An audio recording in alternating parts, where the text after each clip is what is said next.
მიზნობრივი სანქციები ივანიშვილის ოცნების ლიდერებისა და პროპაგანდისტული ტელევიზიების წინააღმდეგ ევროპარლამენტის საგარეო საქმეთა კომიტეტმა საქართველოს შესახებ მორიგი კრიტიკული ანგარიში მიიღო. ქართულმა ოცნებამ ფაქტობრივად შეცვალა საქართველოს ევროპული ინტეგრაციის კურსი აღნიშნულია დოკუმენტში.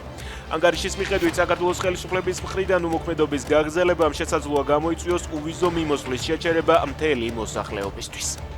ზელენსკი ნეგატიურ კონტექსტში არასდროს მიხსენებია ამბობს კობახიძე. ეს განცხადება სომხეთიდან დაბრუნებულმა მას შემდეგ გააკეთა, რაც ერევანში მიმდინარე სამიტის ფარგლებში უკრაინის პრეზიდენტს შეხვდა. ზელენსკი არის იმ ქვეყნის პრეზიდენტი, რომელიც დღეს ომის მდგომარეობაშია და ეს ჩვენი მეგობარი ქვეყანაა. პრობლემები არსად წასულა, თუმცა მომავალზე უნდა ვიყოთ ორიენტირებული, თქვა კობახიძემ. სომხეთსა და ევროკავშირს შორის დაკავშირებადობის პარტნიორობის შეთანხმება გაფორმდა. შეთანხმება ევროკავშირს სამხრეთ კავკასიასა და ცენტრალურ აზიას აკავშირებს. ამ პარტნიორობას შეუძლია სომხეთი აქციოს სტრატეგიულ ცენტრად კონტინენტების გზაჯვარედინზე, წერს ევროკომისიის პრეზიდენტი ურსულა ფონ დერ ლაიენი. უკრაინულ დრონებს რუსეთის ტერიტორიაზე არსებული სამიზნეების განადგურება ახლა 1600 კილომეტრამდე მანძილზე შეუძლიათ, რაც ქვეყნის მეოთხედს მოიცავს. ამის შესახებ ბლუმბერგი წერს.